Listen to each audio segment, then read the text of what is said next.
नर्मदेहर नर्मदा परिक्रमा के तट पर एक नई बीमारी उपजी है। अर्थात हम कह लें तो वो अभी अभी एक बीज के रूप में बीज फूटा है उस बीमारी का। अब ये बीमारी जो है आगे जाके एक महामारी का भी रूप ले सकती है। जैसे अभी कोरोना कितनी भयंकर बीमारी आई थी। ये कोई सी भी बीमारी जब नई नई शुरू होती है तो यदि आप उस पर कंट्रोल कर लो, उसकी केयर कर लो, तो आप उससे बच सकते हो। उसी प्रकार से इस बीमारी से परिक्रमा वासियों को बचने के लिए बड़ा ही चिंतन और केयर करने की आवश्यकता है। नहीं तो कहीं ना कहीं ऐसा ना हो ये बीमारी हमको कुचल डाले, हमको ना इस लोक का छोड़े ना परलोक का छोड़े। तो आज ये वीडियो चालू करने से पहले हम आपको एक बात कहना चाहते हैं, वह यह है कि आप इस जानकारी को पूरी श्रवण कीजिए। ये वीडियो अर्थात आखिरी तक देखिए, क्योंकि आधी अधूरी जानकारी जो है वो बड़ी घातक होती है महाराज।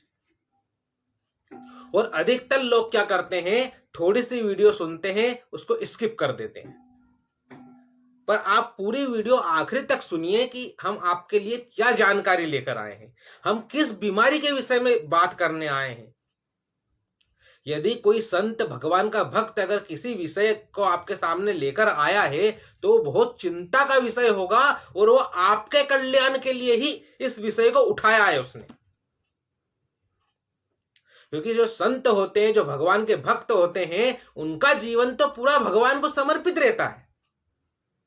जेही विधि राखे राम ताही विधि रही है। भगवान जैसा रखते हैं, रूखा सूखा खिलाते, अच्छा रखते, जैसा रखते उसमें संत महात्मा और भक्त प्रसन्न रहते। पर जो संसारिक मनुष्य है वो अगर भगवत कार्य कर रहा है, वो धार्मिक कार्य कर रहा है और वो अनुष्ठान यज्ञ नर्मदा परिक्रमा लगा रहा है,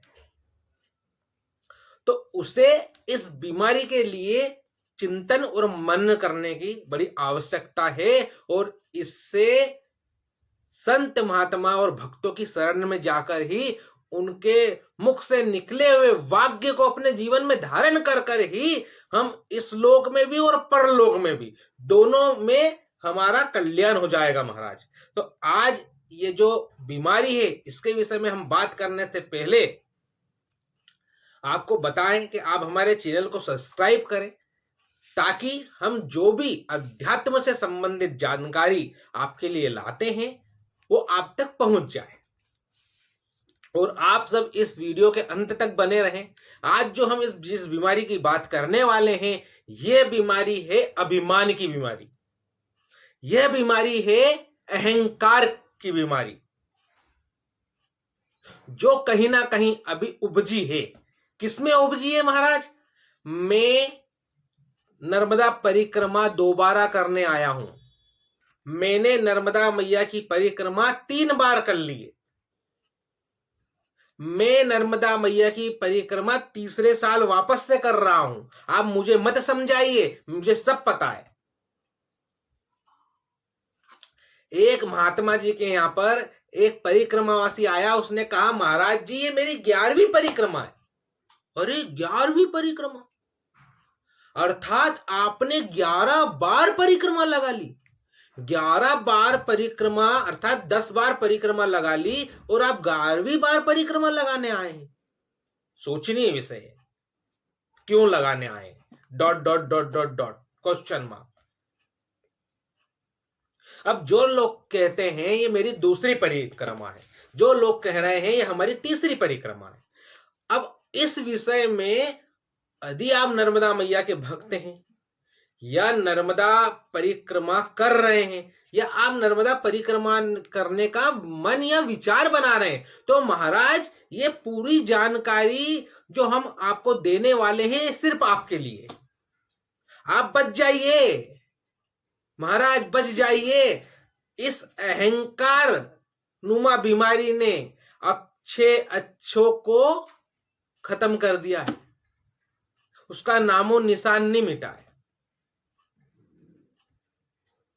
इसलिए आज हम जो ये चर्चा कर रहे हैं ये बड़ी गंभीर चर्चा है, बड़े चिंतन का विषय है कि व्यक्ति कहते हैं नर्मदा परिक्रमा में हम तीसरी बार परिक्रमा करने आए, तो क्या जरूरत पड़ी कि आप तीसरी बार परिक्रमा करने आए? क्या 2 बार परिक्रमा करने पर भी आपको आनंद की प्राप्ति नहीं हुई? क्वेश्चन।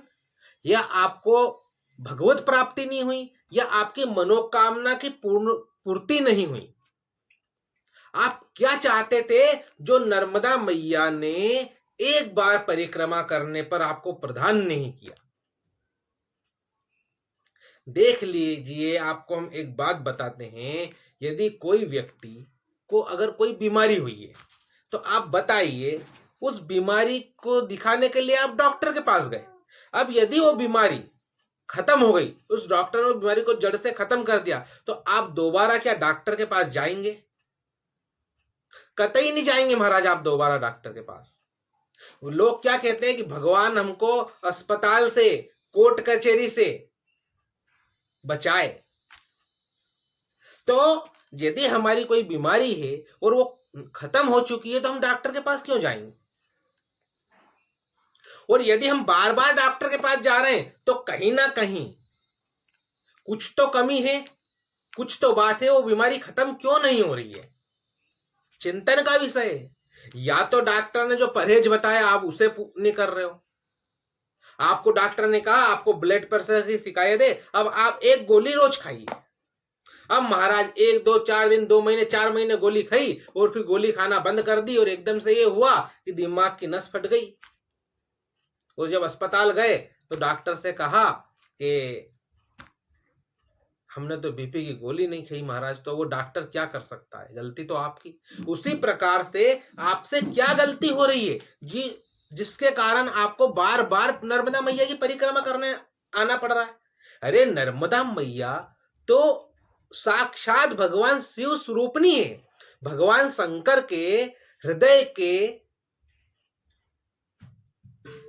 पसीने से प्रकट हुई है। वो साक्षात मां नर्मदा शंकर ही है। और भगवान शिव आपको क्या प्रदान नहीं कर सकते? मां नर्मदा आपको क्या प्रदान नहीं कर सकती? शिव और नर्मदा में कोई भेद नहीं है, क्योंकि नर्मदा मैया के जल का कंकर कंकर शंकर है महाराज। तो आप नर्मदा मैया की ही परिक्रमा नहीं लगा रहे हो, आप नर्मदा मैया के साथ साथ उन नर्मदेश्वर महादेव की भी परिक्रमा लगा रहे हो। और आप सिर्फ नर्मदेश्वर महादेव की परिक्रमा नहीं लगा रहे हो, नर्मदा मैया के तट पर विराजमान जितने साधु संत ऋषि मुनि जो अदृश्य रूप में तपस्या कर रहे हैं, जो अभी शरीर रूप में बैठकर तपस्या कर रहे हैं, आप उन सबकी परिक्रमा लगा रहे हो। और हम तो कहें उनकी भी परिक्रमा नहीं, नर्मदा तट पर जितने देवी देवता स्वयंभू रूप में विराजमान है, कोई विग्रह के रूप में, कोई अदृश्य रूप में, आप उन सबकी परिक्रमा लगा रहे हो। और उनकी ही नहीं, नर्मदा मैया के तट पर ना जाने कितने वृक्ष हैं, जो ना जाने 33 करोड़ देवता, कोटि देवता में से कौन से देवता का स्वरूप है जो वृक्ष के रूप में वहां भजन तपस्या करने बैठे, आप उनकी भी परिक्रमा लगा रहे हो। अब इन सबकी परिक्रमा लगाने के बाद भी यदि आपको नर्मदा परिक्रमा करने दोबारा आना पड़ रहा है, तीसरी बार आना पड़ रहा है, चौथी बार आना पड़ रहा है, तो कुछ तो चिंता का विषय है। या तो आपकी परिक्रमा में समर्पण नहीं है, क्या आपकी परिक्रमा में नियम को धारण करना आपने स्वीकार नहीं किया है, या आप अपनी परिक्रमा जो लगा रहे हो वो अहंकार से भरी हुई है, या आप जो परिक्रमा लगाते हो उसमें आपकी वाणी से, आपके शरीर से किसी को आप कष्ट पहुंचा रहे हो। कुछ तो कारण है। ऐसा क्या बात है जो आपको 2-2 4-4 बार मां नर्मदा की परिक्रमा लगाना पड़ रही है? अरे मां तो सब कुछ प्रदान करने वाली है। या तो आप परिक्रमा में कुछ गलती कर रहे हो, या तो यह हो सकता है कि आप नर्मदा परिक्रमा पे सिर्फ घूमने आते हो, आप नर्मदा परिक्रमा पे कंटेंट बनाने के लिए आते हो, वीडियो बनाने के लिए आते हो, या आप मां नर्मदा की परिक्रमा पर इसलिए आ रहे हो कि अब अपने घर बार से फ्री हैं, आराम से अपना झोला झंडा उठाया और चल दिए मां नर्मदा के तट पर। और भजन से, साधन से, समर्पण से, व्रत से, नियम से हमें कोई लेना देना नहीं है महाराज। या तो इसके पीछे ये कारण हो सकता है। यदि जो भी कारण हो, यदि आप नर्मदा जी की परिक्रमा लगा रहे हो तो आपको ये जानना होगा कि हमारे अंदर ऐसी कौन सी कमी है जो मां नर्मदा हमें स्वीकार नहीं कर रही है महाराज।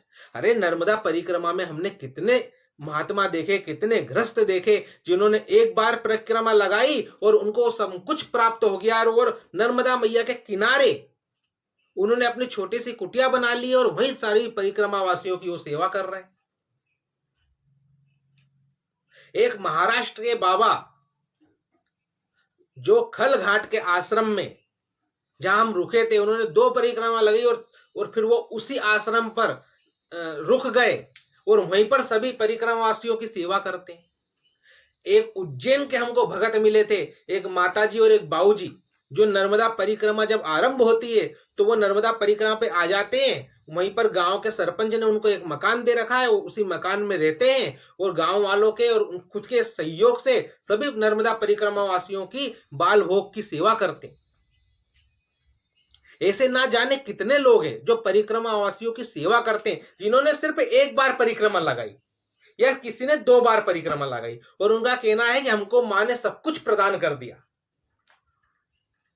इससे बड़ी कौन सी बात होगी कि हमको आप नर्मदा परिक्रमा वासियों की सेवा करने का मां ने अवसर प्रदान किया। अरे हमारे तो बड़े धन्य भाग है कि हम नर्मदा परिक्रमा करने वालों की सेवा कर रहे हैं। उन्होंने सिर्फ एक परिक्रमा की है और उन्होंने अपना पूरा जीवन सेवा में दे दिया है। और जो व्यक्ति हर साल परिक्रमा करने आ रहा है और वो मोबाइल का चार्जिंग करने जाता है और चार्जिंग पे तू में कर लेता है। जो परिक्रमावासी कह रहा है कि इस साल में तीसरी बार आया हूं परिक्रमा करने, वो जब भोजन प्रसाद पाता है तो थाली धोने जाता है, वहां वो थाली धोने पर तू में कर लेता है। तो क्या तीसरी बार परिक्रमा लगाने के बावजूद भी हमारे अंदर का अहंकार खंडित नहीं हुआ है, समाप्त नहीं हुआ है? क्या कारण है? आप खुद हमारी बात पर सोचकर देखिए कि बार बार मां नर्मदा की परिक्रमा करने यदि हम जा रहे हैं, हमें एक बाबा मिले नर्मदा परिक्रमा में, उन्होंने कहा कि महाराज हम इस बार 4थी बार मां नर्मदा की परिक्रमा करने आए हैं। हमने कहा अरे बाबा आप तो बड़े कृपा है आपके ऊपर नर्मदा मैया की। हाँ हाँ नर्मदा मैया की कृपा है, मां नर्मदा ने हमको इस साल भी बुला लिया है। तो हमने इस विषय पर चिंतन किया कि मां नर्मदा ने वापस से आपको तीसरी बार 4थी बार क्यों बुलाया है। देखिए, जब एक टीचर है वो यदि आपको कोई प्रश्न समझा रहा है, वो आपको प्रश्न तब तक समझाएगा जब तक आप समझ नहीं जाते हो, और जैसे ही वो प्रश्न आप समझ जाओगे तो वो टीचर, शिक्षक आपको दोबारा प्रश्न नहीं समझाएगा। उसी प्रकार या तो ये हो सकता है कि आप तीसरी बार परिक्रमा करने आए हो तो जो मां नर्मदा आपको सिखाना चाह रही है, जो आपको जीवन में परिवर्तन करना चाह रही है, आप उसको स्वीकार नहीं कर रहे हो, आप सीख नहीं रहे हो। या एक बात और उन्होंने कही, उन्होंने कहा कि महाराज बड़ा अच्छा लगता है नर्मदा मैया की परिक्रमा में, घर पर भी क्या करें। हमने कहा कि बाबा आपका उद्देश्य क्या है ना मां नर्मदा की परिक्रमा लगाने का। उन्होंने कहा बाबा उद्देश्य तो ऐसा कुछ भी नहीं है, हर साल आते हैं, मां नर्मदा बुलाती है तो आ जाते हैं, आनंद से मां नर्मदा की परिक्रमा करते हैं, थोड़ा बहुत चलते हैं 10-12 किलोमीटर, किसी भी आश्रम में रुक जाते हैं, वहीं रात्रि विश्राम करते हैं, दूसरे दिन फिर चलते हैं, आराम से 7.5-8 महीने में परिक्रमा पूरी करते हैं, कोई जल्दी नहीं है, घर बार का कोई टेंशन नहीं है। अब इस उत्तर के ऊपर आप भी जरा सोचकर देखिए, नर्मदा परिक्रमा करने का कोई उद्देश्य नहीं है। अरे मां नर्मदा की परिक्रमा का तो बहुत बड़ा उद्देश्य है। मां नर्मदा आपको आपके इष्ट के दर्शन करा सकती है। मां नर्मदा आपको अनंत गुना धनवान बना सकती है। मां नर्मदा आपकी हर मनोकामनाओं को पूर्ण कर सकती है। मां नर्मदा निसंतान को संतान दे सकती है। मां नर्मदा आपको मोक्ष प्रदान कर सकती है। और मां नर्मदा आपको रिद्धि सिद्धि प्रदान कर सकती है। आपको एक सिद्ध पुरुष बना सकती है, सिद्ध महिला बना सकती है। मां नर्मदा आपको सब कुछ प्रदान कर सकती है। अर्थ, धर्म, काम, मोक्ष सब कुछ है मां नर्मदा के पास। पर इस पे भी हमें सोचना पड़ेगा कि हम हर साल मां नर्मदा की परिक्रमा करने क्यों आ रहे हैं, या सिर्फ खाने पीने आ रहे हैं, घूमने आ रहे हैं, टाइम पास करने आ रहे हैं। हमारा क्या उद्देश्य है महाराज? देखिए, एक महाराज जी थे जिनका नाम था गौरी शंकर जी महाराज। गौरी शंकर महाराज जी ने नर्मदा मैया की 3 साल 13 महीने और 13 दिन की परिक्रमा 11 बार लगी। कितनी बार महाराज? 11 बार।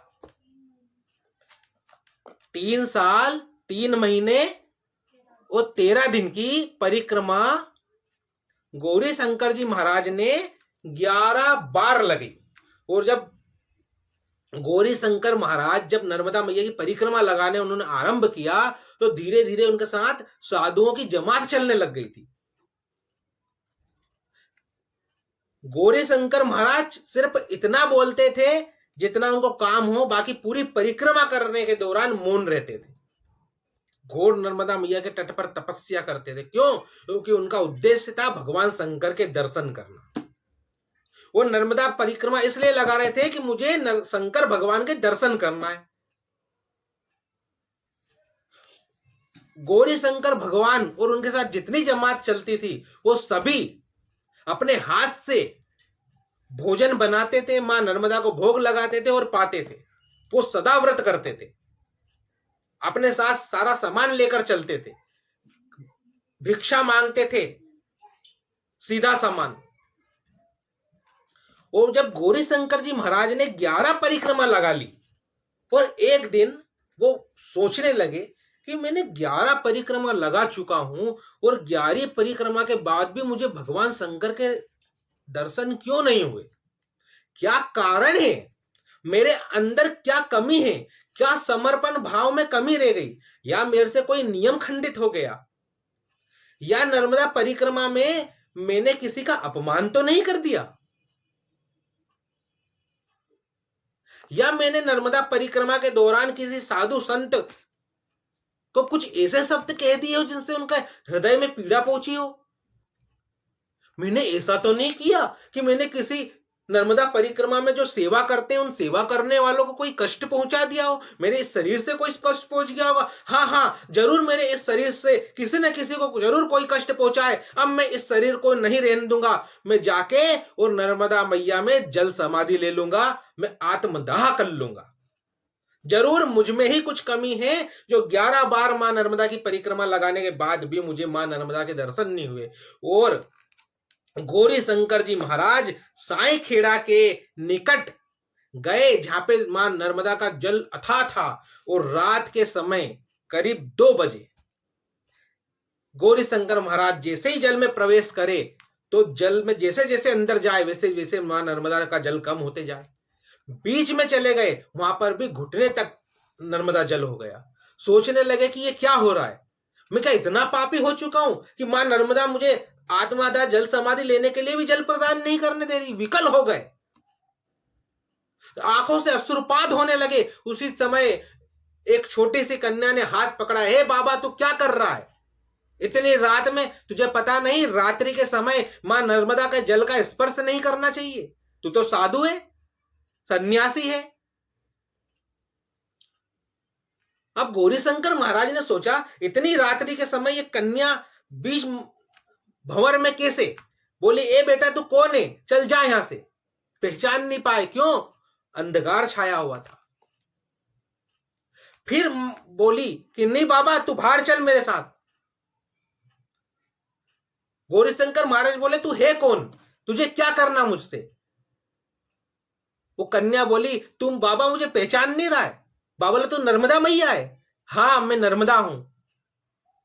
झूठ मत बोल, यदि तू नर्मदा है तो मुझे अपने स्वरूप में दर्शन दे। उसी समय मां नर्मदा अपने स्वरूप में प्रकट हो गई महाराज। ऐसी तपस्या, ऐसा भाव परिक्रमा का, मां नर्मदा प्रकट हो गई। साक्षात मां नर्मदा ने दर्शन दिए और कहा कि बाबा क्या बात है, क्यों करता है ऐसा, क्यों जीते जी जल समाधि लेना चाहता है। बोले मैंने 11 बार आपकी परिक्रमा लगाई है। और किस लिए लगाई है आप सब जानती हो, मुझे शंकर भगवान के दर्शन क्यों नहीं हुए। मां नर्मदा मुस्कुराते हुए बोली कि अरे भोले महात्मा, भगवान शिव तो तेरी जमात में चल रहे हैं। मेरी जमात में कौन? वो एक अवधूत जटाधारी लंगोटीधारी जो तुम्हारे लिए भोजन रसोई सिद्ध करता है, अमनिया करता है, बर्तन साफ करता, अमनिया करता है। कौन? वो केशवानंद। केशवानंद वो भगवान शिव है। मां नर्मदा बोली हाँ वही भगवान शिव है। अब तो गौरी शंकर महाराज बड़े विकल हो गए और वापस लौटे आश्रम पर। सोचने लगे अब जैसे ही सुबह हो और वैसे ही मैं जाऊं। पर जैसे ही सुबह हुई और गए तो देखा कि केशवानंद जी जो महाराज हैं वो बर्तन अमनिया कर रहे हैं, साफ कर रहे हैं। देखकर बोला कि ये अवधूत बर्तन साफ कर रहा है, ये भगवान शंकर कैसे हो सकता है।